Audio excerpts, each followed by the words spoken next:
je vous salue au nom du Seigneur. Un petit message pour vous qui blâmez Dieu. Quelque chose doit être corrigé, frères et sœurs, concernant notre façon de penser, nous autres chrétiens, quand nous prions et demandons quelque chose à Dieu. Généralement, nous avons déjà une idée derrière la tête de ce que nous aimerions recevoir quand nous nous adressons à Dieu. Pourtant, puisque c'est une demande, nous n'avons pas le droit de l'obliger, de le forcer à accomplir ce que nous avons planifié dans notre tête, car nous devons toujours lui laisser faire sa volonté, ce que lui trouve bon pour nous. Ce qui signifie que la réponse peut être oui ou non, ou encore il faut attendre encore un petit peu. Puisque cela reste une requête, la réponse ne dépend pas de nous. Et si la chose que nous attendons comme nous l'avons imaginé ne s'accomplit pas, mais supposons que c'est le contraire, ne vous retournez pas contre Dieu.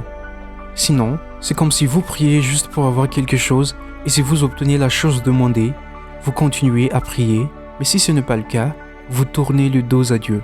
Cela ne veut pas dire que Dieu ne vous aime pas, ou encore qu'il n'existe pas, ou qu'il n'écoute pas, juste que Dieu a autre chose de bien meilleur à nous donner, mieux que ce que nous avons eu en tête depuis longtemps.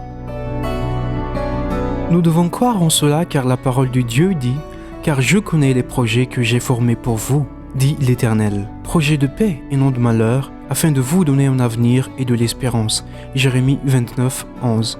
Pourriez-vous compter sur cette parole de Dieu, même s'il s'agit d'un deuil, alors que vous avez demandé et combattu dans la prière envers Dieu?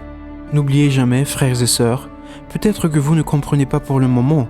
Cela peut vous rendre malade de ne pas avoir été exaucé, mais ne blâmez jamais Dieu. Remerciez-le pour toutes choses. Toutes choses concourent au bien de ceux qui aiment Dieu. Vous allez comprendre un peu plus tard la raison. À Dieu seul la gloire. Amen.